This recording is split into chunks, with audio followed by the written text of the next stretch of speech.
अभंगाची सेवा करण्यापूर्वी अल्पसा परिहार वक्ता या त्यांनी देण्याचा अद्द कर्तव्य ठरतं. या न्यायाने अनुषंगाने भगवान पांडुरंग परमात्म्याच्या कृपा आशीर्वादाने पवित्र आणि पुनीत असलेली भूमी नव्हे, या जगातील महान संत जन्माने पवित्र असलेली भूमी श्री क्षेत्र गंगाखेड या नगरीमध्ये आज एका वारकऱ्याचं असणार हे गोड जेवण आणि त्या निमित्ताने ही कीर्तनाची सेवा. कैलासवासी साहेबराव देवरावजी निळे हे आज आपल्यामधून हयात नसलेले पण नामरूपाने त्यांच्या नावाच्या रूपाने ते आज आपल्यात आहेत असे कैलासवासी साहेबराव देवरावजी निळे यांच्या गोड जेवणाच्या तेरवीच्या कार्यक्रमानिमित्ताने हे चालत असलेला आजचा एक दिवशी ज्ञानदान आणि अन्नदानाचा सोहळा, ज्यांच्या माध्यमातून हा ज्ञानदानाचा आणि अन्नदानाचा सोहळा या ठिकाणी संपन्न होत आहे असे असणारे त्यांचे सुपुत्र पांडुरंग साहेबरावजी निळे, ज्ञानेश्वर साहेबरावजी निळे व सोपान साहेबरावजी निळे या निळे कुटुंबाच्या वतीनं, या तिन्ही सुपुत्राच्या वतीनं आज आपल्या पित्याच्या ऋणातून मुक्त होण्यासाठी केलेला हा कार्यक्रम. विठाला विठाला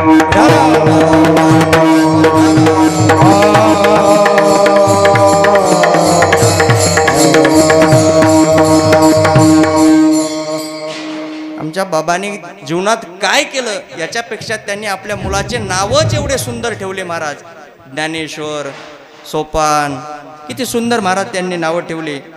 आणि पांडुरंग, सर्वात मोठा पांडुरंग म्हणजे आधी सगळ्यात अगोदर भगवंत आले, त्यानंतर माऊली ज्ञानोबराय आले आणि त्यानंतर सोपान देव आले. याच्यापेक्षा जीवनामध्ये अगोदर काय पाहिजे? माणसाला सोबत काही न्यायचं नाही, मुलांच्या नावामध्येच त्यांनी केलेली कीर्ती आहे. विठाला विठाला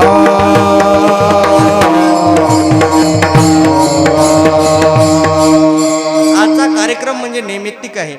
कुठलाही कार्यक्रम म्हणलं की त्या कार्यक्रमाला काहीतरी निमित्त असतं. उदाहरणार्थ अखंड हरिनाम सप्ताह केला तर 7 दिवसाचा सप्ताह असतो, त्याला सप्त्याला सप्ताहाचं निमित्त असतं, अखंड हरिनामाचं निमित्त असतं. 2 दिवसाचा करू द्या, 2 दिवसाचं त्याला काहीतरी निमित्त असते, 1 दिवसाचा करू द्या, त्याही दिवसाला निमित्त असतं. मग आजचा हा 1 दिवसाचा नैमित्तिक असणारा कार्यक्रम आहे. कार्यक्रमाचं निमित्त आहे आमच्या साहेबरावजी देवरावजी निळे यांच्या गोड जेवणानिमित्ताने हा कार्यक्रम आहे. या तिन्ही सुपुत्राने आज आपल्या पित्यानं आपल्यावर केलेले जे काही संस्कार आहेत त्या संस्काराच्या मोबदल्यात आपल्या पित्याच्या ऋणातून मुक्त कसं होता होईल हे करून आणण्याचा हा आजचा हा कार्यक्रम.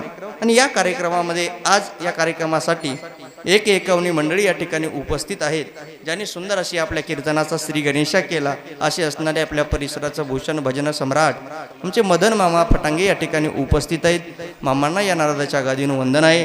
त्याचबरोबर ज्यांना सुंदर अशी ज्यांनी साथ गायली संगीत विशारद भजन सम्राट आपल्या परभणी जिल्ह्याचं भूषण हरिभक्त परायण किसन महाराज खंडाळीकर या ठिकाणी उपस्थित आहेत. त्यांना सुद्धा या नारदाच्या गादीवर वंदन आहे. उपस्थित सर्व आमचे हरिभक्त काय मामा ढोळकेवाडीकर मामा, तिकडं वडगावकर मामा या ठिकाणी उपस्थित आहेत, ज्यांची सुंदर असणारी मृदंगावर थाप पडते असे असणारे मृदंग मेरू मृदंग मार्तंड, ज्यांनी असे मृदंगातून अनेक विद्यार्थी घडवले. आज त्यांचे विद्यार्थी पूर्ण महाराष्ट्रभर महाराज नावलौकिक करत आहेत. असे असणारे आमचे ज्येष्ठ गुरुबंधू, आमचे मोठे बंधू, आमचे मार्गदर्शक हरिभक्त परायण अविनाश दादा कदम अवलगावकर या ठिकाणी उपस्थित आहेत. दादांना या नारदाच्या गादीवर वंदन करतो. त्यांची सुंदर असणारी चैतन्य वारकरी शिक्षण संस्था या ठिकाणी उपस्थित आहे. सर्व आमचे बाल वारकरी भजनी मंडळी या ठिकाणी उपस्थित आहेत. या बाल वारकरी भजनी मंडळीसाठी एकदा जोरात टाळी वाजवा. किती सुंदर महाराज एका ड्रेसमध्ये एक सारखे टोपी घालून उंचीप्रमाणे एकदम उभा टाकले वारकरी असणारे हे सर्व बाल गोपाळी, त्यांनाही धन्यवाद. उपस्थित सुंदर असणारी sound service Ajay sound service वंदन आमचे बाळूभाऊ, त्यांनाही धन्यवाद. आणि या कार्यक्रमाचं चित्रीकरण ज्यांच्या माध्यमातून होत आहे, सध्या या यूट्यूब क्षेत्रामध्ये वारकरी चॅनलमध्ये अतिशय कमी वेळामध्ये या वारकरी चॅनलमध्ये सर्व चॅनल यूट्यूब चॅनलमध्ये ज्यांनी अतिशय कमी वेळामध्ये अतिशय चांगल्या प्रकारांची उंची गाठण्याचा प्रयत्न ज्यांचा चालू आहे. पहिल्या टॉप 10 मध्ये ज्यांच्या यूट्यूब चॅनलचं नाव घेतलं जातं असे अनाथाची माऊली वारकरी कीर्तन सोहळा या यूट्यूब चॅनलला तुम्ही सर्वजण मिळून सबस्क्राईब करा, लाईक करा, त्यांच्या घंटीचं बटन दाबायला विसरू नका. महाराज अतिशय वारकरी लेकरू आहे, अतिशय कमी गरीब कुटुंबातून वारकरी संप्रदायामध्ये जन्म घेतल्यानंतर वारकरी संप्रदायाचा प्रचार आणि प्रसार कशा माध्यमातून व्हावा, या एक यूट्यूबच्या माध्यमातून वारकरी संप्रदायाची सेवा आपला हा कार्यक्रम कधीही इथून मोरे आणि कुठेही गेल्यानंतर बघता यावा. जर शेतात काम करताना बघता यावा, घरी काम करताना बघता यावा, कुठं प्रवासामध्ये जात असताना बसमध्ये बसून सुद्धा हा कार्यक्रम आपल्याला बघता यावा, याची आठवण राहावं. यामुळं ही आज उपस्थित असणारी आमचे अनाथाची माऊली हा यूट्यूब चॅनल आमचे मिशे बंधू ज्ञानेश्वर मिशे यांना मनापासून परमेश्वर मिशे अशा वयामानांतर ध्यानात राहीना परमेश्वर मिशे या ठिकाणी उपलब्ध झाले. त्यांना सुद्धा या नारदाच्या गादीवर वंदन. उपस्थित सर्व या नेडे परिवाराचा आप्त शोध गृत सर्व सगळे सोयरे मित्र मंडळ या ठिकाणी उपस्थित झाला. तुम्हा सर्वांना या नारदाच्या गादीवर वंदन. उपस्थित आमच्या सर्व बहुसंख्येनं माता माऊल्या, तुम्हा सर्वांना या नारदाच्या गादीवर वंदन करून अभंगाकडे येण्याचा प्रयत्न विठा.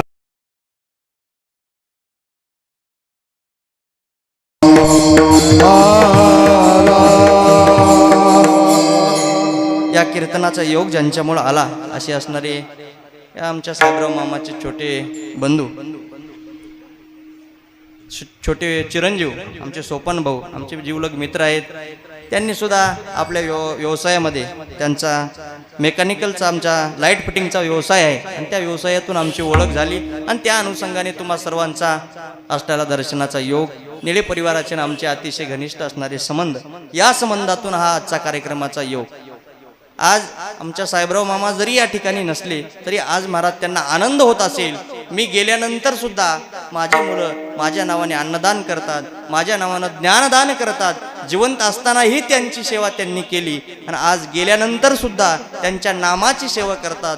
शास्त्र सांगत असतं मायबाप, शास्त्राचा असा नियम आहे की जोपर्यंत आपले आईवडील जिवंत आहेत तोपर्यंत आपल्या आईवडिलांची सेवा केली पाहिजे आणि एकदा आपल्या आयुष्यातून आपले आईवडील निघून गेले की त्यांच्या नामाची सेवा केली पाहिजे. विठाला विठा. आपल्याला आपल्या पित्यानं केलेला आपल्यावर जे काही ऋण आहे त्या ऋणामधून आपण पित्याच्या उतराई होण्यासाठी हे वडिलाचं असणारं गोड जेवण आहे. गोड जेवण केलं पाहिजे. का गोड जेवण केलं पाहिजे? कारण आज ज्या दिवशी या देहातून आपले वडील निघून गेले, या देहातून प्राण निघून गेला, निघून गेल्या 3 तासामध्ये हा प्राण मृत्यू लोकातून महाराज स्वर्ग लोकापर्यंत जातो. तिथे जाऊन हजेरी टाकतो आणि तिथून 3 तासामध्ये वापस येतो. त्या 3 तासामध्ये जर आपल्या त्या जे काही प्रेत आहे त्या प्रेतावर अंत्यसंस्कार झाले पाहिजे. एखाद्या वेळानुसार नाही झाले तरी काही अडचण नाही, पण होईन तेवढं 3 तासामध्ये झाले तर चांगलं समजा. आणि मग ते जे काही जीव असतो तो जीव येतो आणि महाराज आपल्या उंबरट्यामध्ये आपले जे काही ज्या ठिकाणी दहन दिलं आणि दहन दिल्यानंतर ज्या मडक्यामध्ये आपण दगडाने ते मडकं फोडतो त्या दगडामध्ये जाऊन तो जीव बसतो. मग त्याला महाराज 10 दिवस 10 पिंड पाडले जातात. रोज एक, पहिल्या दिवशी अंत्यसंस्काराचा पिंड, त्याच्यानंतर दुसऱ्या दिवशी राख सावडण्याचा पिंड, तिसऱ्या दिवशी, चौथ्या दिवशी, 5व्या दिवशी. ज्यांना गंगा जवळ आहे ते रोज पाडतात, ज्यांना गंगा लांब आहे ते सगळे एका दिवशी 10व्या दिवशी पाडतात. असे 10 पिंड पाडले जातात आणि 10 पिंड पाडल्यानंतर 10व्या दिवशी तो काही जो आत्मा आहे तो आत्मा आपल्या घरातील उंबरट्यावर येऊन बसतो आणि 10व्या दिवशी उंबरट्यावर येऊन बसतो. मग 10वा, 11वा, 13वा हे 3 दिवस आपले मुलं आपल्यासाठी काय करतात हे बघत असतो. आणि आज 13व्या दिवशी तो जीव महाराज त्या उंबरट्यातून मुक्त होतो आणि वरच्या दिशेने जायला प्रवास सुरू करतो. आता याला पूर्णपणे 1 वर्ष जाण्यासाठी 1 वर्ष लागतात. ज्या स्थितीला देह ठेवला त्या स्थितीपासून ती स्थिती पुढल्या वर्षी येईपर्यंत, वर्ष श्राद्धापर्यंत त्या जीवाला जाण्यासाठी प्रवास लागतो. वाटेने गाव लागतात, तो दिवसभर चलून थकवा लागतो आणि या 10 दिवसामध्ये त्यांना जे काही अन्न कमी पडलं असेल, त्या अन्नाची भूक लागली असेल, ती भूकाची मुक्तता व्हावं म्हणून हा तेरवीचा कार्यक्रम केला जातो. आज केलेलं अन्नदान, आज केलेलं द्रव्यदान, आज केलेलं धनदान, आज केलेलं ज्ञानदान हे सर्व आमच्या साहेबराव मामाच्या महाराज खात्यामध्ये जमा होत असतं आणि त्यांना इथून मोरी 1 वर्षभर चालण्यासाठी बळ येतं. आणि मग महाराज आता 13वी झाल्यानंतर दर महिन्याला महाराज त्यांचं मासिक केलं जातं. मासिक कशासाठी करतात? कारण त्यांना प्रवास करत असताना वाटेत भूक लागली, ताण लागली. मग ते एक आपला पाहुणा असेल त्या पाहुण्याला दर महाराज ते गेलेल्या तिथीला काय करायचं, त्याला जेवू घालायचं. मग त्याला जे काय आपण जेवू घालतात ते सगळं त्यांना मिळतं आणि त्यांना मोरी चालण्यासाठी बळ मिळत असतं. असा टप्पा करत करत 1 2 3 महिने 12 महिने पूर्ण झाल्यावर वर्ष श्राद्ध होते आणि वर्ष श्राद्धाच्या दिवशी त्या जीवाला मुक्तता मिळते. विठाला विठाला हा. म्हणून वर्ष श्राद्ध किंवा गोड जेवण केलं पाहिजे. आणि नाही जर केलं तर काय होत असतं, जर नाही जर केलं तर तो जीव आत्मा वर्ष श्राद्धाला वरून वापस खाली येतो आणि आल्यानंतर बघतो आपल्या वर्ष श्राद्धाला आपल्या मुलाने आपल्यासाठी काही केलं का. जर नाही जर केलं तर महाराज कपाळावर आट्या पडतो आणि असा आट्या पाडून महाराज मुखामधून शब्द नेतो आणि आपल्या वंशाला काय करतो, दोष देतो, आपल्या वंशाला शाप देतो.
पितर वंशे दुराचारी पुत्र झाला. ते पितर महाराज वरून शाप देतात आणि ते पितर म्हणतात कटा त्यांचे करीती पितर आणि वंशे दुराचारी पुत्र झाला. आमच्या वंशामध्ये दुराचारी पुत्र माझ्या पोटाला जन्माला आला, तो माझ्या नंतर माझं वर्ष श्राद्ध करत नाही, माझं गोड जेवण करत नाही, माझं मासिक सुद्धा करत नाही, म्हणून शाप देतात. आणि शाप दिल्यानंतर परिणाम काय होतो, आपल्या घरामध्ये आपल्या मुलाला लेकरं बाळ होत नाही. एखादी बार पहिल्यांदा आपल्या मुलाचं लग्नच होत नाही, एकूण तिकून लग्न झालं तर त्याला लेकरं बाळ होत नाही. घरामध्ये एखादं कार्य करायला हाती घेतलं की ते कार्य पूर्णत्वाला जात नाही, काहीतरी त्या कार्यामध्ये अडथळा निर्माण होतो. एखादी बार शेतामध्ये जर समजा महाराज काही पेरलं तर त्याला उतार व्यवस्थित येत नाही. आपण जर काही जरी करायला गेलं तर त्याचं महाराज अपशकून काहीतरी होतो, आपल्याला कुठल्याच गोष्टीमध्ये यशच प्राप्त होत नाही. एखादा धंदा टाकला तर त्या धंद्यामध्ये यश भरभराटी येत नाही.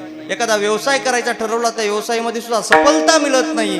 कुठल्या कार्यामध्ये सफलताच मिळत नाही. याचा परिणाम समजायचं की आपले पित्र आपल्यावर कोपलेले आहेत. आणि पितर कोपल्यानंतर असं झाल्यानंतर आपण एखाद्या ब्राह्मणाकडे जातो आणि ब्राह्मणाला विचारतो, देव बाप्पा आम्हाला आमच्या कुठल्याच गोष्टीमध्ये यश येत नाही हो, कोणत्याच गोष्टीला काही होत नाही, काय करावं लागेल. मग ते देवबाप्पा बघतात महाराज, मग आपल्याला निघतो पितृदोष. मग पितृदोष निघाल्यानंतर तो पितृदोष काढण्यासाठी कुठं जावं लागतं, त्र्यंबकेश्वरला, नाहीतर मग गया किंवा काशीला. मग त्र्यंबकेश्वरला किंवा गया काशीला गेलात तर ते पितृदोष काढण्यासाठी अगोदर 10 दिवस ब्रह्मचारी व्रत राहावं लागतं. ब्रह्मचारी झाल्यानंतर तिथं गेल्यानंतर 3 दिवसाचा तो विधी असतो आणि ते 3 दिवसाचा विधी करत असताना त्या 3 दिवसामध्ये डुक्कर आणि कुत्र आपल्याला दिसलं नाही पाहिजे. जर 3 दिवसामध्ये जर डुक्कर आणि कुत्र जर जे विधी करणार आहे त्याला जर दिसलं तर महाराज ते विधी पूर्ण होत नाही, पितृदोष निघत नाही. जशाला तसा पितृदोष आपल्या डोक्यावर राहतो. जर तुम्ही त्र्यंबकेश्वरला किंवा गया काशीला गेलात, तिथं गेल्यानंतर त्र्यंबकेश्वरमध्ये महाराज एका समोरासमोर आपल्याला सारखे वाटण प्रत्येक नालीमध्ये डुकरं दिसतात. जिथं तुम्ही पिंडदान करतात त्या मंदिराच्या अवतीभोवता सगळे कुत्रेच आहेत महाराज. ते विधी पूर्ण होत नाही, कारण लगेच 5 मिनिटामध्ये कुत्र्याचं किंवा आपल्याला त्या डुकराचं दर्शन झाल्याशिवाय राहत नाही आणि ते विधी पूर्ण होत नाहीत. म्हणजे लाखो रुपये देऊन सुद्धा आपल्याला त्या ह्याच्यातून मुक्त होता येत नाही. लाखो रुपये देऊन सुद्धा आपल्याला आपल्या वडिलाच्या पित्रातून मुक्त होत नाहीत. मग त्या पित्राचा पितृदोष न लागण्यासाठी पहिल्यांदाच महाराज गोड जेवण वर्षश्राद्ध करायचं आणि त्यांच्या ऋणातून मुक्त होऊन जायचं, म्हणजे आपलं कल्याण होऊन जातं. कल्याण होऊन जातं महाराज, काही विषय नाही. आणि जर असं केलं, वर्षश्राद्ध आनंदात केलं, गोड जेवण केलं, तेरवी केली, त्यांचे 10 दिवसाची काही विधी असेल, त्यांची जी काही इच्छा होती ती इच्छा जर पूर्ण केली तर महाराज ते महाराज आपल्याला काय करतात, पित्र वरून आपल्याला भरभरून आशीर्वाद देतात महाराज, भरभरून आशीर्वाद.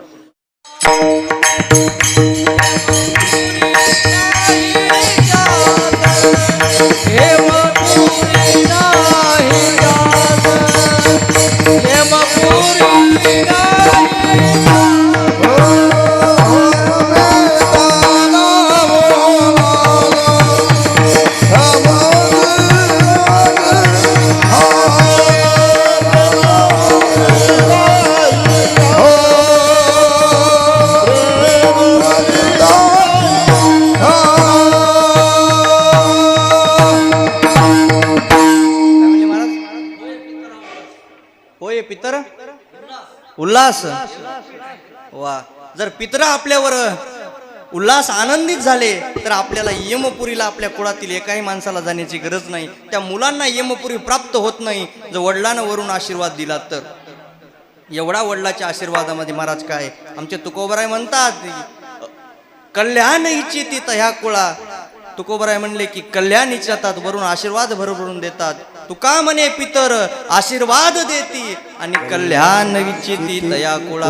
आशीर्वाद देतात आणि आशीर्वाद दिल्यानंतर आपण हातामध्ये कुठलंही कार्य घेऊ द्या, शेतामध्ये मुठभर पेरू द्या, त्याचं मनभर होतंय. आपण एखादं कार्य हातामध्ये घेऊ द्या, त्या कार्यामध्ये आपल्याला फळच फळ प्राप्त होतंय. एक गोष्ट करायची, धंदा जर टाकला त्या धंद्यामध्ये भरभराटी येते.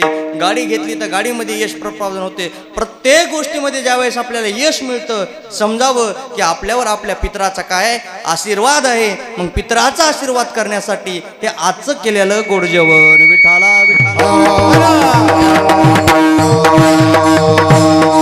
त्या अनुषंगाने आज जगद्गुरु तुकोबरायाचा अभंग जगद्गुरु तुकाराम महाराजांचा सेवा बरंभूत श्री संत गुरुवर्य मोतीराम महाराज यांची ही कीर्तनरूपी सेवा. ही सेवा बरंभूत श्री संत नामधारक गुरुवर्य मारुती महाराज दस्तापूरकर यांची ही कीर्तनरूपी सेवा. ही सेवा श्री संत नामधार गुरुवर्य सोपन काका महाराज विसादकर यांची ही कीर्तनरूपी सेवा असून माझ्यासारख्या अज्ञान पामर बालकाला ज्यांनी पवित्र अशा नादाच्या गादीवर उभा केले असे असणारे माझे श्रीगुरु ज्ञानोबा माऊली महाराज मुडेकर यांची ही कीर्तनरूपी सेवा. हे चारही गुरु महाराज ज्याप्रमाणे बुद्धी देतील त्याप्रमाणे ग्रामदेवत हनुमंतरायाच्या समोर एकदम अल्पशा कालावधीमध्ये सेवा करण्याचा प्रयत्न विठाला विठाला.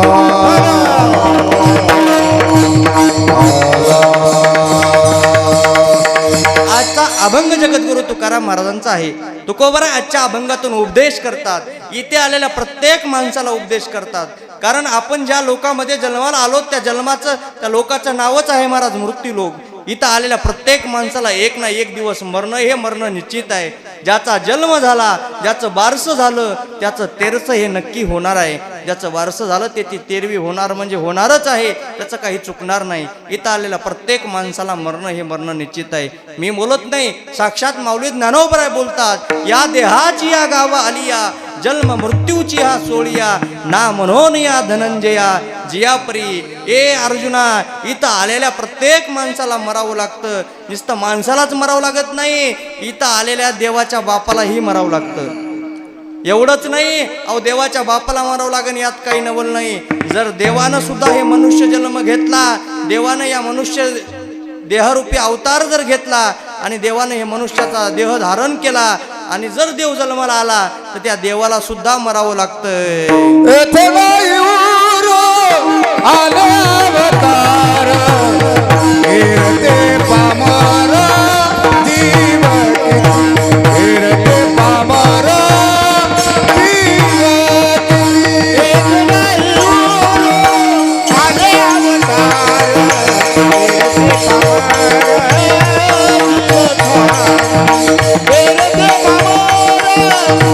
जीवन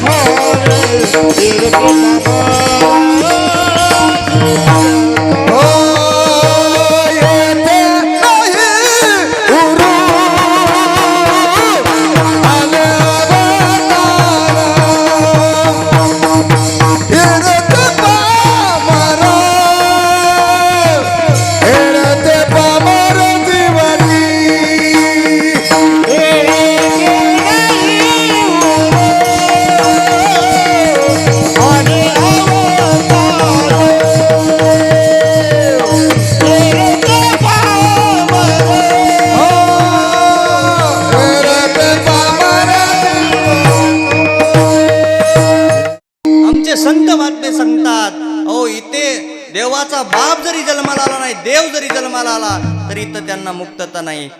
येरते पामर जीव किती, इथे देवाचे, अहो देवाला सुद्धा जन्म आल्यानंतर मरावं लागतं, यात नवल नाही. अहो देवाला मरावं लागतं, मग तुमच्या आमच्यासारख्याचं काय. इथे कित्येक देवानं अवतार घेतले, तेवढे अवतार देवाला संपावं लागले, मग देवाला मरावं लागतं. तर मग तुम्ही आम्ही तर काय कुठल्या झाडाचा पाला आहोत महाराज. एक ना दिवस आपल्याला मरण आहे. अहो मरण हे निश्चित आहे. अहो जो काळरूपी जो काही राक्षस आहे, एका क्षणाला आपली वाट बघण्यासाठी तयार आहे महाराज. एका क्षणाला वाट बघतो.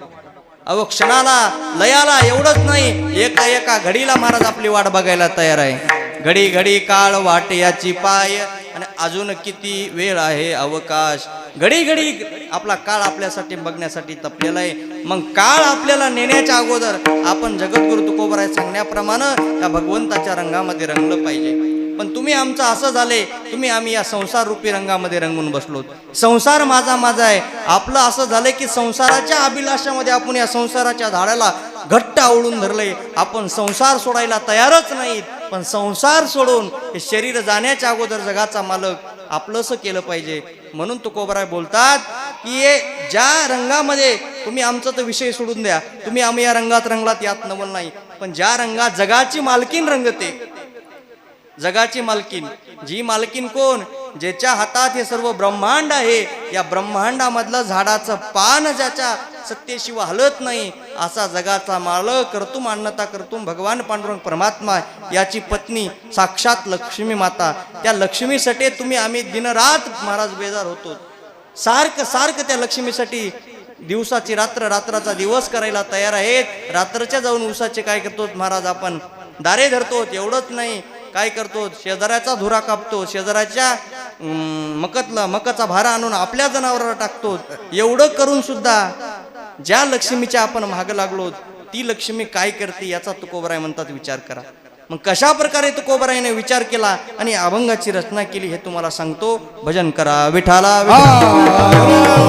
ज्या अर्थी तुकोबराय अभंगाची रचना करतात, ज्या अर्थी तुकोबराय हे अभंग लिहितात, त्या अर्थी तुकोबरायने काय अभंग लिहिण्यासाठी वही पेन घेतली आणि लिहायला सुरुवात केलं असं नाही. जे तुकोबरायच्या जीवनामध्ये अनुभव आले, त्या अनुभव तुकोबरायने अभंगामध्ये प्रतिपादन केले. त्या अनुभवाचा उपदेश तुम्ही आमच्यासाठी केला. त्या अनुभव 4 वेदाचं अध्ययन केलं, सकळ संतांचं अध्ययन केलं, आणि 4 वेद सकळ संतांचं अध्ययन केलेलं एका साईडला, आणि जे जीवनामध्ये आलेले अनुभव, त्या अनुभवाचा आणि 4 वेदाचं अध्ययन एकत्रित केलं. आणि एकत्रित केल्यानंतर आमच्या सर्व संत महात्म्याने त्या एकत्रित केलेल्या अभंगाला 5वा वेद म्हणून आमचा गाथा हा नाव दिला, घोषित केलं. असा 5वा वेद या गाथा माझ्या तुकोबरायनं निर्माण केला. आणि निर्माण करत असताना तुकोबरायने अभंग, या गाथ्यामध्ये या अभंगाची रचना केली. ज्या अर्थी तुकोबराय अभंगाची रचना करतात, त्या अर्थी तुकोबरायच्या जीवनात काय घडलं. तुकोबराय हे अगोदर या प्रपंचामध्ये मग्न होते. तुकोबरायच्याही जीवावर हे प्रपंच होता, पण हे प्रपंचाचं भान तुकोबरायच्या लक्षात आलं. आणि लवकर तुकोबरायने या प्रपंचातून मुक्त होण्यासाठी जे काही आपल्याकडे होतं, त्या काळामध्ये भीष्म असणारा दुष्काळ पडला. आणि पडलेल्या दुष्काळामध्ये तुकोबरायनं आपल्याकडे असलेलं जे काही धन द्रव्य संपत्ती होती, सगळी महाराज वाटून टाकली. तुकोबराय त्या काळचे पुण्यातील 1 नंबरचे सावकार होते. पुण्यामध्ये तुकोबराय इतकं श्रीमंत कोणीच नव्हतं. तुकोबराय इतकी प्रॉपर्टी जगाच्या पाठीवर कोणाकडेच नव्हती त्या काळामध्ये. तेवढी श्रीमंती असताना सुद्धा तुकोबरायनं सगळी श्रीमंती महाराज काय केली, तर इंद्राणीच्या डोहामध्ये नेऊन बुडून टाकली. लोकांचं कर्ज माफत. मराठवाड्यात, या महाराष्ट्रामध्ये, या जगाच्या पाठीवर पहिल्यांदा जर कर्जमुक्त कोण केलं असेल, ते आमच्या तुकोबरायनं केलं. आणि तुकोबरायनं हातामध्ये टाळ विना घ्यावं आणि भजन करण्यासाठी गावातल्या मंदिरावर जावं. पण गावातल्या मंदिरावर भजत करत असताना लोकांना महाराज देखवलं नाही. जोपर्यंत तुकोबावकर पैसा होता त्यावेळेस तुकोबरायला तुकोशेठ म्हणायचे. ज्या दिवशी तुकोबरायनं सगळं वाटून तुकोबराय मोकळे झाले, त्या दिवशी महाराज येडं तुक्या म्हणायला लागले. असंच असते, जोपर्यंत आपल्याकडे पैसा आहे, जोपर्यंत आपल्याकडे सर्व गोष्टी आहेत, तोपर्यंत आपल्याला सगळेजण महाराज मान देतात. पण ज्या दिवशी आपल्याकडून पैसा आदला सगळा निघून जातो, त्यावेळेस आपल्याला कोणीच मान देत नाही महाराज, कोणीच नाही. किंमत कोणी करत नाही. 1 रुपयाची बाजारामध्ये आपली कोणी किंमत करत नाही. मग तसं झालं महाराज, तुकोबरायची कोणी किंमत करणार. पण तुकोबरायनं महाराज या संसारावर आसक्ती न बाळगता, लोकांकडे लक्ष न देता मंदिरात जाऊन भजन करायचं. पण लोकांना तेही देखवलं नाही. गावामध्ये, गावातल्या मंदिरात तुकोबरायला भजन करू दिलं नाही. कोपला पाटील गावचे हे लोक, आणि आता माझं भीक कोण घाली. तुकोबराय म्हणले गावचा पाटील कोपला, गावचे लोक कोपले, म्हणून तुकोबरायनं प्रमार्थ सोडून दिला नाही. आता आम्ही प्रमार्थाला लागलो, गळ्यामध्ये माळ घातली आणि वारी करायला लागलो की एखादा मित्र भेटतो, अरे म्हणतो लय झाला वारकरी, गळ्यामध्ये माळ घातली, वारीला काय चाललो, रोज देवाच्या काय दर्शना झाला, काय भजन करायला, बाबा बाबा लय मोठा वारकरी झाला नाव ठेवतो. आणि असं म्हणलं की आपल्याला लाज वाटती. महाराज तधीपासून मंदिराला जायचं सोडून देतो, प्रमार्थच करणं सोडून देतो. पण तुकोबरायला गावातल्या लोकांना हाकलून दिलं, नाही ते नावबोट ठेवले, पण तुकोबरायनं भजन सोडलं नाही. तुकोबराय म्हणले गाव सोडतो पण भजन सोडत नाही. तुकोबरायनं गाव सोडलं मायबाप, आणि तुकोबरायनं का भंडारा भामचंद्र डोंगरावर भजनाला जायला लागले. रोज जायचे, सकाळी उठायचे, आपला घरचा नित्यनेम करायचे, आणि गाव जागा होण्याच्या अगोदर तुकोबरायनं भंडारा भामचंद्रावर जाऊन भजन करावं. पण तुकोबरायची पत्नी आमच्या जिजाबाई साहेब अतिशय महाराज प्रेमळ. तुकोबरायानं जेवण केल्याशिवाय माझ्या जिजाबाई साहेबांना जेवण करायचं नाही. जिजाबाई साहेब तोंडानं फटकळ होत्या पण मनानं खूप निर्मळ होत्या, प्रेमळ होत्या. पतिव्रता स्त्री होती, मालकाला जीव घातल्याशिवाय न जेवणारी. पण आता महाराज ती पतिव्रता बघायला तयार राहिली नाही. पहिलं तरी पतिव्रता अशी लक्षात नाही आल्यानंतर सरणावर लक्षात येते. कारण पहिलं सती जायची पद्धत होती, मालक मेल्यानंतर मालकाबरोबर पत्नीला मरावं लागायचं महाराज. आणि सती गेले की म्हणायची ही पतिव्रता आहे, तिला मोठं भांग भरून कुंकू लावायचं आणि मालकाबरोबर तिला सती घालायचं आणि पतिव्रता म्हणून तिला घोषित केलं जायचं. पण आताच्या काळामध्ये नेमकं स्त्री कोण आहे आणि माणूस कोण आहे बघायलाच तयार नाही. सध्या आपल्या इकडं परिस्थिती चांगली आहे, मुंबई पुण्याकडे गेल्यानंतर मुलगा कोणचा आणि मुलगी कोणची कळायलाच तयार नाही महाराज. एवढं अवघड झालंय. मागं मुंबईमध्ये कीर्तन असल्यामुळे, गाडी नसल्यामुळे लोकलनं ट्रेननं प्रवास करत असताना गेलो, माझ्यासमोर एक टी शर्ट वगैरे पॅन्ट जीन्स पॅन्टमध्ये घातलेले एक जण होतं. मी म्हणलं भैया थोडं बाजूला सारखा. महाराज त्यानं खालीवरी माझ्याकडे बघितलं असं. मी म्हणलं मला वाटलं चुकलं का की, मी म्हणलं दादा थोडंसं बाजूला सारखा. तसं म्हणलं होतं महाराज डोळे वटारून माझ्याकडे बघायला लागली. मला वाटलं माझंच काहीतरी चुकलं काय की. पुन्हा म्हणलं अहो भैयासाहेब मी विनंती करतो तुम्हाला, हात जोडतो, थोडंसं बाजूला सरका. ती म्हणली मूर्खा तुला काही कळतंय का नाही म्हणली, एकच थोबाडीत मारीन म्हणली, मी तुला का भैया दिसायले का म्हणली. म्हणलं काय झालं, म्हणली मी बाई आहे. महाराज गड्यासारखे कपडे घातले, काय बाई काय आणि गडी काय कळायला तयार नाही. विनोदाचा भाग सोडून द्या, ही सध्याची परिस्थिती अशी आहे, कळायला तयार नाही. म्हणजे याच्यात पतिव्रता ओळखायची कशी. पण आमचे जिजाबाई साहेब पतिव्रता स्त्री होती. मग मालक जेवल्याशिवाय जेवायचं नाही, मालकाचा सगळा स्वयंपाक घरचं काम करायचं, स्वयंपाकाचा डब्बा वगैरे आपल्या डोक्यावर घ्यायचा, हातामध्ये महाराज ताकाचं गाडगं घ्यायचं आणि आमच्या जिजाबाई साहेबांना निघायचं तुकोबरायला हुडकण्यासाठी. तुकोबरायला हुडकत हुडकत भामचंद्रावर जायचं, पण तुकोबराव भामचंद्रावर नसायचेच महाराज. पुन्हा तेवढा डोंगर चढायचा, पुन्हा खाली उतरायचा, पुन्हा घोराड्यावर जायचं, घोराड्यावर तुकोबराय नसायचे, पुन्हा खाली उतरायचं, पुन्हा महाराज पुन्हा भामचंद्रावर जायचं. जात असताना आमच्या जिजाबाई साहेबाच्या पायामध्ये काटा मोडला. काटा मोडल्यानंतर पायामध्ये चप्पल नाहीत, उन्हाचा पारा आहे, 2 पर्वत चढून खाली उतरलेली आहे. अतिशय विघ्न झालेल्या परिस्थितीमध्ये पायामध्ये काटा मोडला. काटा मोडल्यानंतर तळपायाची मुंगी मस्तकाला गेली आणि तोंडातून शब्द निघाले, एक माझा मालक या काळ्या विट्याच्या नादी लागून वेळा झालाय आणि वेड्यावणी कुठंतरी जाऊन भजन करतो. आज माझ्या पाट्यामध्ये काय मोडला, इथं माझा काटा काढण्यासाठी कोणी. पण माझ्या जिजाबाई साहेब तुकोबरायसारख्यापेक्षा भाग्यवान होत्या. अहो तुकोबरायला देव भेटला नाही, पण तुकोबरायच्या अगोदर जिजाऊ मातेला भेटला. का? कारण जिजाऊ आई साहेबांना आपल्या मालकाची एकनिष्ठतेनं सेवा केली. त्याचा परिणाम एकनिष्ठतेनं सेवा केल्यामुळे जगाच्या मालकानं जे माणसं आपल्या भक्ताची सेवा करत असतात, त्या भक्ताची सेवा करण्याची सेवा जगाचा मालक करतो. विठाला विठाला. मग तो काटा काढला. आता दृष्टांत लांबवत नाही. काटा वगैरे काढला आणि जिजाबाई साहेब महाराज समोर गेल्या. समोर गेल्यानंतर तुकोबराय भामचंद्र भंडारा डोंगरावर महाराज भजन करत होते. श्री विठ्ठल श्री विठ्ठल श्री. भजनात दंग होत्या. जिजाबाई साहेबांनी टोपलं खाली ठेवलं, महाराज ताकाचा माठ खाली ठेवला, वरणाचा माठ खाली ठेवला. तुकोबरायला हलवून जाग केलं. तुकोबराय म्हणले जिजे आवले आलीच का? हो मालक मी आले, तुमचा डब्बा घेऊन आलेले. डब्बा वगैरे आणला, हात वगैरे धुतले आणि दोघांनी महाराज जेवायला सुरुवात केलं. जेवण करत असताना जिजाबाई साहेबांनी एक प्रश्न टाकला, मालक अहो तुम्हाला मी काहीच म्हणत नाही, तुम्ही नका संसाराचा विचार करू, नका प्रपंचाचा विचार करू, आमचाही विचार करू नका. तुम्हाला काय भजन करायचंय ते भजन करा, फक्त एक करा, भजनाला जात असताना मला सांगून जा. का जिजे कामून म्हणते तसं? काही नाही हो मालक, कारण तुम्ही जेवल्याशिवाय मी नाही, मला जेवता येत नाही. मग तुम्ही जर मी वरी भामचंद्रावर जाऊन आले, तुम्ही तिथं नाहीत, घोराड्यावर जाऊन आले तुम्ही, नेमकं तुम्ही कुठं असता हे सांगून जा, म्हणजे मला घरून निघालं की बरोबर त्या ठिकाणाला येता येईल, तुम्हाला जीव घालता येईल. हे ज्यावेळेस तुकोबरायनं ऐकलं त्यावेळेस तुकोबरायचं अंतःकरण भरून आलं. तुकोबराय म्हणा लागले, जिजे गावले तू माझ्यावर एवढं प्रेम करतीस, मला वाटलं नव्हतं तू माझ्यावर एवढं प्रेम करतीस, माझ्यासाठी तू माझ्यावर एवढा जीव लावतीस. तुकोबरायचं अंतकरण भरून आलं. तुकोबराय म्हणले, आवले तुला एक गोष्ट सांगतो, इथून मोरी ती कोणाला सांगू नको. हो मालक, कोणाला सांगत नाही, पण आमच्या महिलांना महाराज एक गोष्ट राहत नाही, कोणाला सांगत नाही म्हणतात आणि अख्ख्या गावाला सांगितल्याशिवाय राहत नाही. त्यांच्याकडे एखादी गोष्ट सांगावं महाराज, एका आपण इकून जाईपर्यंत गावाच्या त्या कडीला जाऊन ही गोष्ट कळत नाही. अति त्यांना दिलेला धर्मराजाने तो शाप आहे. धर्मराजानं कुंती मातेला दिलेला शाप आहे की आता इथून मोरी कुठलीच गोष्ट या मातेच्या किंवा एखाद्या स्त्रीच्या गर्भामध्ये पोटामध्ये राहणार नाही. तो शाप आहे. आता ते सांगून तुमचा वेळ घेत नाही. सांगतो जिजाई. आणि तुकोबरायनं सांगितलं, जिजे इथून मोरी जर तुला बघायचं असेल, मी कोण्या दिशेने कोण्या ठिकाणी गेलो तर काय कर जाय, सगळा ठोपून घे जाय, देहूमधल्या चौकामध्ये ये जाय. चौकामधून ज्या ठिकाणी 4 रस्ते फुटतात, बंजारा, भामचंद्र, डोंगर आणि एक गावामध्ये, या 4 रस्त्यापैकी आपला कान एका रस्त्याला लावू जाय. ज्या रस्त्यातून विठ्ठल विठ्ठल भजन येईन त्या रस्त्याने तू वरी ये जाय, तुला मी त्या ठिकाणी सापडेल. काय तुकोबरायचा अधिकार हो. तुकोबराय ज्या रस्त्यानं जावं ते रस्ता महाराज भजन करतो, एवढा माझ्या तुकोबरायचा आहोत हे अधिकार. जिजामातीला मान्य झालं. मालकावर विश्वास होता. पतिव्रता स्त्री होती. मालने केलं. दोघा नवरा बायकोनं सुंदर असणारं भजन केलं. सुंदर तुकोबरायनं थोडा वेळ भजन केलं. दोघांनीही भजन केलं. आणि वेळ कोणासाठी थांबत नाही. वेळ संपत यायला लागला आणि संध्याकाळ झाली. सूर्य अस्ताला गेला. आणि सूर्य अस्ताला गेल्यानंतर ह्या दोघांनी महाराज गावाकडच्या दिशेने, घराकडच्या दिशेने प्रवास सुरू केला. बरोबर महाराज डोंगर सोडला आणि गावाच्या जवळ आलं. जवळ येत असताना पलीकडून महाराज एक तुकोबरायचा जुना असणारा मित्र, लहानपणचा बालमित्र, थाटामध्ये मस्तपैकी सुंदर असणारा खिल्लार बैलाची जोड आहे. सुंदर असणारी गाडी सजवलेली आहे. त्या बैलाच्या गळामध्ये सुंदर असणारा घुंगराची माळ आहे. सुनसुन सुनसुन करीत हे बैलाची गाडी महाराज येत आहे.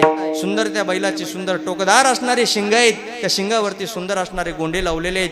गोंड्याचा असणारा कासरा आहे, मोरके आहेत. असा रंगरंगोटी केलेली बैल जोडी आहे. आणि त्या बैल जोडीचा कासरा धरून एक श्रीमंत शेठ महाराज, तुकोबरायचा बालपणीचा मित्र, तुकोबरायच्या समोर येतो. आणि तुकोबरायला बघतो तर आज साक्षात जिजाबाई साहेब सोबत आहेत. आणि प्रश्न टाकतो, काय वहिनी साहेब, आज तर तुम्ही आलात डबा घेऊन, मालकासोबत तुम्ही पण? हो म्हणल्या, तुमच्या भावाचा डब्बा घेऊन आले. वा, आमचा भाऊ एवढं मोठं कामच करतो, तुम्ही त्यांचा डब्बा घेऊन जातात. महाराज तुकोबरायला हिनू लागला. पण तुकोबराय एक शब्द, आता बालमित्र म्हणल्यानंतर महाराज बोलू शकतो. एवढ्या अधिकार बोलण्यासाठी तेवढा बालमित्र असतो. आणि तो बालमित्र म्हणतो, काय तुकोबराय, अहो काय तुमची अवस्था आहे, काय काळ होता. अहो ज्यावेळेस आपण लहान होतो त्यावेळेस आमच्या घरी महाराज काय भेटायचं नाही. माझे आई वडील तुमच्या इथं शेताने सालगडी होते. अहो मला खाला मिळायचं नाही. तुमच्या घरचं काहीतरी खाला मिळावं म्हणून मी तुमच्या संग मित्र होतो, तुमच्या संग राहायचा. हो काय तुमच्या घरी थाटमाट होता, काय बैलजोड्या होत्या.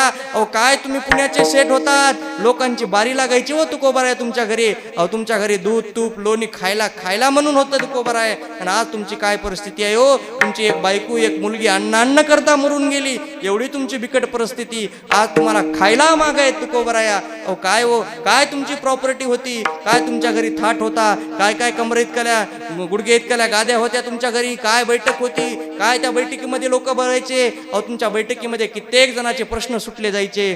तुकोबराया, अहो तुमची काय श्रीमंती होती आणि आज तुम्ही काय झालात. आज माझ्याकडे बघा तुकोबराय, अहो आज माझ्याकडे अशा 12 बैल जोडे आहेत. आज माझ्याकडे 200 एकर जमीन आहे. आज माझ्याकडं गंगाखेडला, परभणीला, जिकडं तिकडं बंगलेच बंगले आहेत. आज माझे पोरं मोठमोठे डॉक्टर आहेत. माझ्या घरी 4 व्हीलर गाडी आहेत. माझ्याकडे एवढं धनधान्य आहे. माझ्या सुनाईच्या, माझ्या पत्नीच्या अंगावर नुसतं सोनं नाणंच नाणं आहे. एवढी माझ्याकडे श्रीमंती आहे. तुमचा काय काळ होता आणि तुम्ही काय झालेत. एवढं मनुजस्तर तुकोबरायनं सहन केलं. आणि तुकोबरायला जास्त बोलल्यानंतर तुकोबराय म्हणले, जास्त बोलू नको म्हणले. अरे तू याच्या असून किती असणार आहेत रे म्हणले. 10-12 बैल जोड्या धर म्हणले. चल 2-4 बंगले, 200-300 एकर तुझी जमीन असेल. अरे ही तुझी जमीन काही नाही, तुझ्यापेक्षा भले बघितले म्हणले मी, चांगले. अरे ज्याची लंका सोन्याची होती त्याचं काही राहिलं नाही म्हणले. तुझं काय, 14 चौकड्या त्या रावणाच्या होत्या महाराज, पण एक राहिलं नाही. सांगा ते कवडी नेली, सांगा ते कवडी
ती कवडी नेली नाही. अहो एवढी संपत्ती होती राजा रावणाची, अख्खी सोन्याची लंका होती. राजे रावणाला बायका किती होत्या महाराज? 1 2 3 4? नाही महाराज, 80,000 बायका होत्या, 1.25 लाख नातू होते महाराज. एवढी प्रॉपर्टी. आज राजा रावण जर असता तर गंगाखेडचा आमदार तेच झाला असता महाराज. काय गरजच नव्हती ना, घरामध्ये 80,000 असल्यावर बाकीच्या मतदानाची काय गरज आहे? 1.25 लाख नातू महाराज. ज्या बापाला 80,000 बायका आहेत त्याचं पोरग कमीत कमी 4-5 तरी करेल, कमीत कमी 4-5 तरी. काय प्रॉपर्टी. पण एवढी असताना सुद्धा तुकोबाराय म्हणले, मी माझ्या डोळ्यानं बघितलं अंगद अवतारामध्ये त्या रावणाला सोबत एक कवडी नेता आली नाही. रणांगणामध्ये खाली आडवा पडला. 10 तोंडाचा बलाढ्य असणारा, त्याच्यासारखा विद्वानही कोणी नव्हता, त्याच्यासारखा शक्तिशालीही कोणी नव्हता, आणि त्याच्या एकटा श्रीमंतही कोणी नव्हता. एवढा मोठा बलाढ्य असणारा राजा रावण. राजा रावण गेला म्हणला, तुझं 200 एकर आणि 12 बैल जोडे किती जाणार आहे? तर म्हणला, अरे ते विषय दे सोडून. म्हणले एवढं काय सांगतोस? ज्यावेळेस 14 रत्न निघायला लागले, एक एक रत्न समुद्रामध्ये मंथन करून निघायला लागलं. कस्तुरी, पारजातक, मेघ, हत्ती, अमृत, मदिरा, पुन्हा विष, असे एक एक रत्न महाराज बाहेर निघायला लागले. एक एक निघत असताना ज्यावेळेस याच्यातून ब्रह्मांडाची मायक जननी, जगत जननी लक्ष्मी माता साक्षात महाराज निघाली. या जगामध्ये सर्वात रूपवान स्त्री असणारी माझी लक्ष्मी माता आहे. लावण्यखनी, तेजस्वनी, रस पाणी एवढी सुंदर असणारी लक्ष्मी माता निघाली. निघाल्यानंतर तिला आपल्या सुंदरतेचा गर्व झाला. मायबाप, सुंदरतेचा गर्व झाला, आणि त्या गर्वाच्या बळामध्ये हातामध्ये हार घेतला आणि एका एकाच्या समोर जाऊ लागली. समोर महाराज या 33 कोटी देवाचा राजा इंद्र होता. इंद्राला वाटलं ही लक्ष्मी माझ्या गळ्यामध्ये यावं, माझी पट्टराणी व्हावं. एवढी सुंदर असणारी, डोळे दिपायचे महाराज ती लक्ष्मी माता.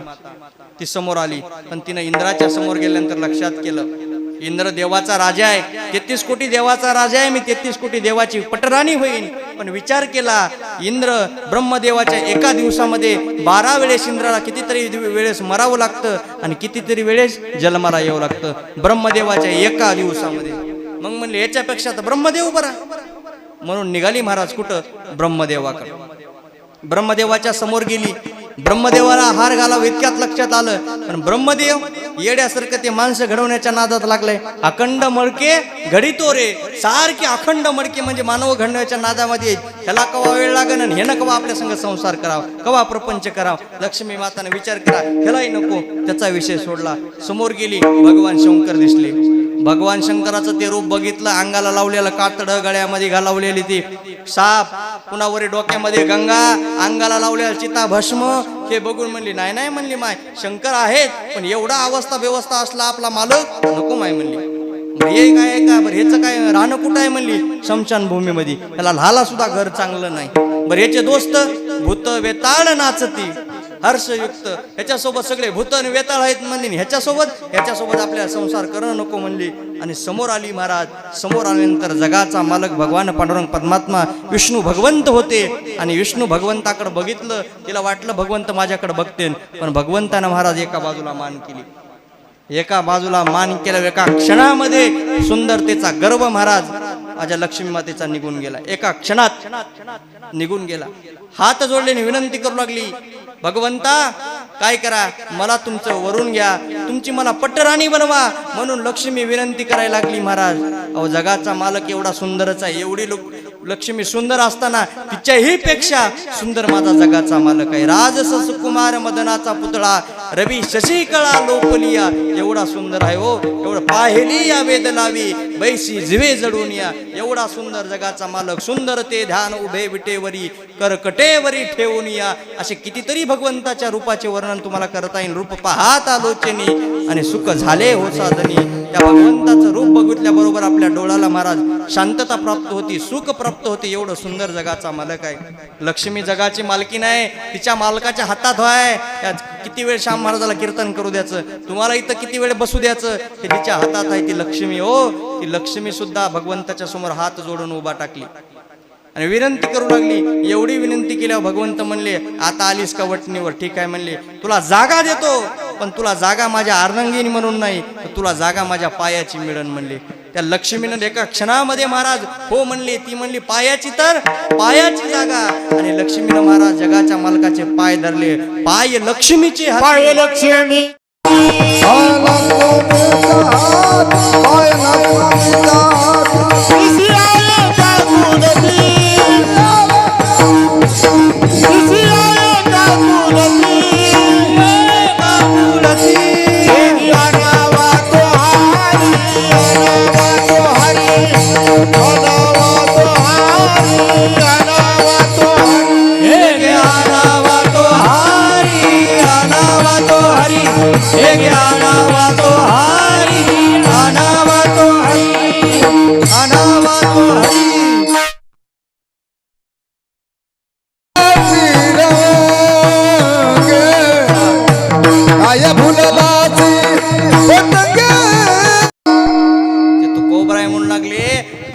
जगाची मालकीन ज्या रंगामध्ये रंगली त्या रंगामध्ये तुम्ही आम्ही रंगा.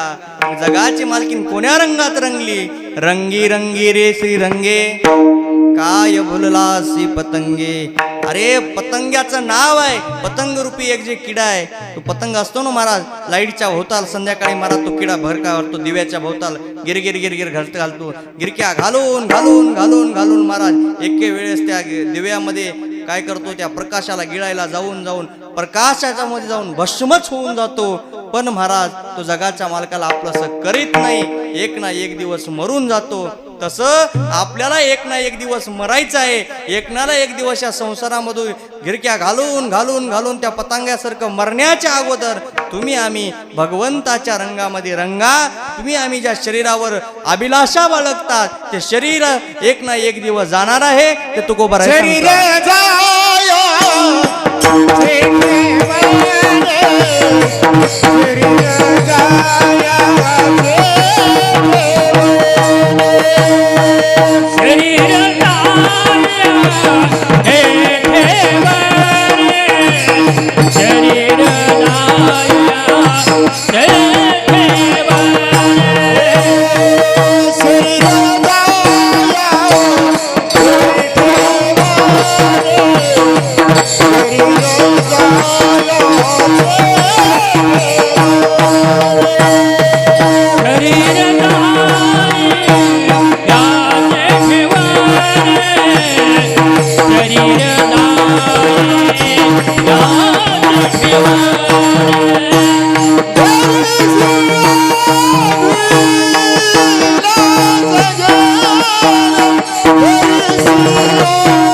आणि धरिसी अभिलाषी तुकोबराय बोलतात हे शरीर एक ना एक दिवस जाणार म्हणतात.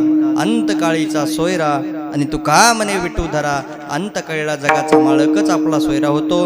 आता सांगण्यासारखे खूप असणारे दृष्टांत आहेत. अजामळा ब्रह्माचा दृष्टांत घ्या, श्रीमद भागवत मध्ये सुंदर असणारं अजामळ आख्यान येतं. त्या अजामळ्यानं महाराज खूप असणार ब्राह्मण होता, पाप झालं, वेशेसोबत संग केला, वेशेसोबत विवाह केला, पण महाराज शेवटच्या क्षणाला त्या वेशीपासून झालेल्या मुलाचं नाव नारायण ठेवलं. परिणाम शेवटच्या क्षणाला फक्त नारायण नाव घेतलं तर जगाच्या मालकानं त्याचा उद्धार केला, त्याला मोक्षाला नेऊन ठेवलं. म्हणून अंतकाळीचा सोयरा तुका म्हणे विठूधरा. जडभरत राजा, जडभरतानं सुद्धा महाराज एक वेळेस हरणीच्या गर्भाला गेला, पण पुन्हा वेळेस लक्षात आलं आणि पुन्हा आयुष्यभर बोलला नाही. आणि एकदाच बोलला महाराज, तो भगवंताचं नामस्मरण घेतलं आणि महाराज आपल्या जीवनाचं कल्याण करून घेतलं. मग तुम्हा आम्हाला जरी जगाच्या मालकाचं भजन करून कल्याण करता यायचं असेल तर इतर कुठल्याही संसाराच्या रंगामध्ये न रंगता आता राहिलेले दिवस भगवंताच्या सोबत महाराज भगवंताचं नामस्मरण घेत घेत भगवंताच्या रंगामध्ये रंगा, हे तुकोबरायला आजच्या अभंगाद्वारे सांगायचं आहे. बोलत असताना एखादा अशब्द गेला असेल ते माझी बुद्धीचा दोष समजा. जे काही चांगलं वाटलं असेल ते गुरु महाराजांची देण समजा. गुरु महाराजांच्या व तुमच्या सर्वांच्या आशीर्वादामुळे जवळपास 1-1.5 तास 2 तास सेवा करण्याचा प्रयत्न केलेला आहे. आता अभंगाचा सरळ भावार्थ संपलेला आहे. आजचा हे निमित्त कार्यक्रम आहे. आज या तिन्ही भावांच्या, आमचे साहेबराव देवरावजी निळे यांचे तिन्ही चिरंजीव, आज हे तिन्ही चिरंजीवांना आज आपल्या जीवनातून आपल्या पित्राचं जे काही क्षेत्र आहे ते आज महाराज संपून गेलेलं आहे. पांडुरंग भाऊ, आमचे ज्ञानेश्वर भाऊ आणि आमचे सोपन भाऊ, या तिन्ही मुलांच्या जीवनातले आपले वडील निघून गेले. त्या तिन्ही मुलांना आता इथून मोठच्या आयुष्यात कितीही मोठं काम करू द्या आणि मोठं काम करून आल्यानंतर पूर्ण गंगाखेड्यानं त्यांचं नाव घेऊ द्या. गंगाखाड्याने पूर्ण गंगाखेड तालुक्याने त्यांच्या पाठीवर शाबासकीची थाप टाकू द्या. पण घरी आल्यानंतर जे थाप आपल्या बापाची पाठीवर पडणार आहे तो बाप आपल्या जीवनातून निघून गेला. आपल्या घरामध्ये बाप कसाही असो, म्हातारा असू द्या, बाजामध्ये पडलेला असू द्या, कसाही असू द्या, पण ते आपल्या घराची शान होती महाराज, शान. आज तुम्ही कितीही कामातून भागून धडून येऊ द्या आणि घरी आल्यानंतर आपल्या बापाकडे बघू द्या, माणसाला प्रसन्न वाटायचं महाराज. आज तुम्ही कितीही काम करून येऊ द्या आणि घरी या, घरी आल्यानंतर आपला बाप तुम्हाला आयुष्यामध्ये पुन्हा कधी दिसणार नाही. मायबाप सगळं काही पुन्हा मिळेल, पुन्हा बायको मिळेल, पुन्हा लेकरं मिळतील, पुन्हा संपत्ती मिळेल, पुन्हा गाडी मिळेल, सगळं पुन्हा पुन्हा मिळेल, पण पुन्हा पुन्हा आपले आई वडील मिळणार नाहीत मायबाप. म्हणून आई वडील जाण्याच्या अगोदर आई वडिलांची सेवा करत जा. जोपर्यंत जिवंत आई वडील आहेत त्या आई वडिलांची सेवा करा मायबाप. आपला बाप आपल्या लेकरांसाठी एवढं कष्ट करतो महाराज, दिवसाचा रात्र, रात्राचा दिवस करून आपल्या लेकराला सांभाळतो, अंगावर फाटकी बनेल घालतो, पण लेकराला चांगले कपडे घालतो मायबाप. लेकराचं सुख जर कोणाकडे असेल ते मायबापाकडे असेल. मायबाप आयुष्यामध्ये दुसरं काहीच करणार नाहीत, पण आपल्या लेकराचं सुख मात्र मायल्याशिवाय राहणार नाहीत महाराज. आमच्या बाप, तुम्हाला दिदी आहे का ताई? अहो ताई जर आपल्या घरी आली, माहेरला आली आणि माहेरला आल्यानंतर आमच्या वडिलाकडे बघितल्याबरोबर त्या ताईचं अंतःकरण भरून यायचं आणि जात असताना ओढणारा आपल्या ताईच्या डोक्यावर हात ठेवावरून सांगावं, ताई तुझ्या जीवनामध्ये कितीही तुला संकट येऊ दे ग, पण तुझा बाप तुझ्या पाठीमागं खंबीरपणे उभा आहे.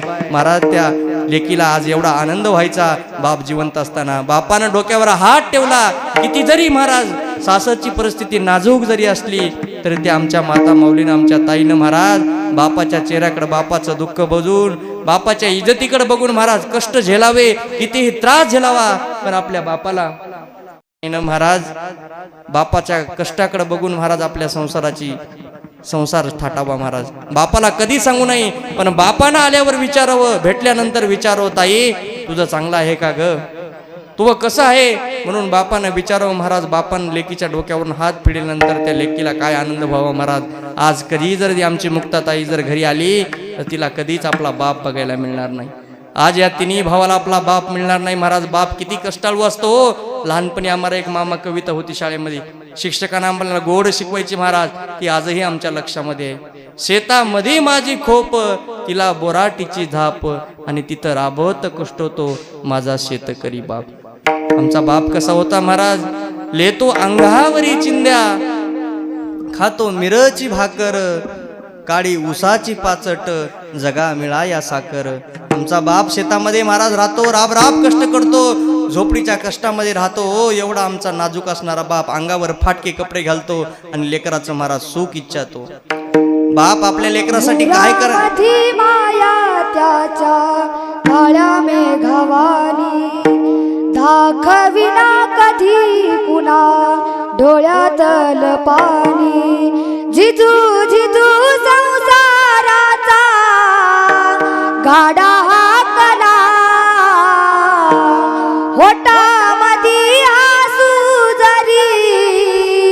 कणावा कला घडीभर तू थांब जरा ऐक त्याची धापर लही अवघड हाय गड्या उमगाया बापर उमगाया बापर लही अवघड हाय गड्या उमगाया बापर उमगाया बापर ही अवघड हाय गड्या उमगाया बापर उमगाया बापर. बापाची किंमत काय असते बाप झाल्यानंतर कळते महाराज. लई अवघड आहे. आज त्या बापाची आठवण जरी काढलं तरी मनामध्ये हुंदका दाटतो महाराज. हुंदका दाटतो या गोष्ट बापाची सांगताना. एवढा माझ्या डोळ्यातलं आसव उनी मायेने पुसताना उरी हुंदका दाटतो या गोष्ट बापाची सांगताना. तुझ्या इवल्या रूपात भरविला त्याने घास तुझ्या परम कष्टान आज शोभत सुखात. बापाची गोष्ट जरी आपल्या कानावर आल्यानंतर त्या पोरीच्या मनामध्ये हुंदका मिळतो. आज आमच्या मुक्ताताईला आणि आज आमच्या या तिन्ही भावाला महाराज आपला बाप आपल्या जीवनातून गमावा लागला. आता कधीही यांना आपला बाप दिसणार नाही. पण बाप जरी शरीर रूपानं हयात नसला तरी आशीर्वाद रूपाने तुमच्या पाठीशी 100% खंबीरपणे उभा राहू हीच या ठिकाणी भगवंताच्या चरणी प्रार्थना करूया. या नळे परिवारावर आई वडिलांची कृपा छाया असावी, भगवंताची कृपा छाया असावी, संत महात्म्यांचा कृपा आशीर्वाद राहावो. त्यांना इथून पुढे यांच्या जीवनामध्ये कुठल्याही प्रकारचं दुःख येऊ नये. बापाची जरी जाणीव पूर्ण नसेल तर बापाच्या अनुभवाने बापाची एक एक गोष्ट आपल्या हृदयामध्ये साठवून या तिन्ही मुलांनी या चारही भावंडांनी महाराज आपला संसार थाटावा. यांच्या संसाराला कुठल्याही प्रकारची दिष्ट लागू नये हीच ग्रामदेवत हनुमंतरायाच्या चरणी या ठिकाणी प्रार्थना करूया आणि झालेली सेवा या ठिकाणी समर्पित करूया. ज्ञानेश्वर माऊली ज्ञानराज माऊली तुकाराम ज्ञानेश्वर माऊली ज्ञानेश्वर माऊली ज्ञानराज माऊली तुकाराम तुकाराम तुकाराम तुकाराम तुकाराम तुकाराम तुकाराम तुकाराम तुकाराम तुकाराम तुकाराम तुकाराम